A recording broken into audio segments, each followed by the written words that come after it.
The power of your mental health is far greater than anything I could ever hope to put into words.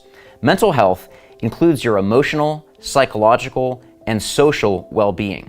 It affects how we think, and this is huge, for how we think determines how we feel, and how we feel determines how we act. Mental health problems are common, and in most cases, help is available. Unfortunately, this has not been the case in the country of Ireland until recently.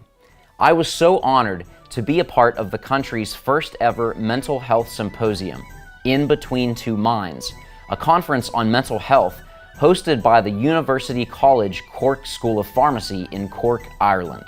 There, I came together with innovative healthcare professionals, mental health advocacy groups, and pharmacy students from all 3 schools of pharmacy in the country to gather together for one purpose: to raise awareness for mental health and break down the stigma keeping so many people suffering in the darkness.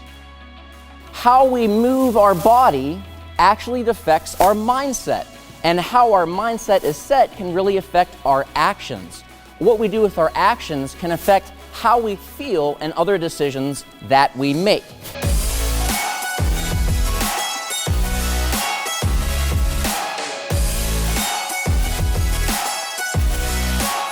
I also had the amazing opportunity to speak on the topic of self-care in pharmacy at Trinity College Dublin School of Pharmacy.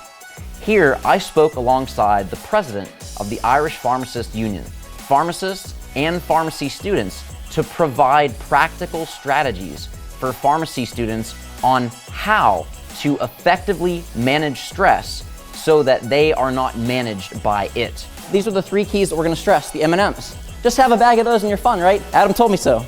Not quite. Just something to remind yourself that when you see M&Ms, it'll be a little mental trigger to remember the M&Ms of self-care. So again, we're going to look at mindset, nutrition, and movement. I share this with you to remind you that we do all have a voice, and that includes you. You have the opportunity to be the guiding light for those who feel trapped in the darkness. It's not easy.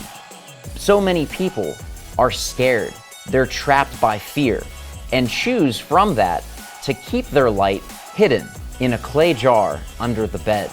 My challenge to you is to stop the fear and step out in faith. Put your light on a stand to be a beacon of hope for those who feel hopeless, so that together we can rise above the stigma of society, for each does need the help of the other.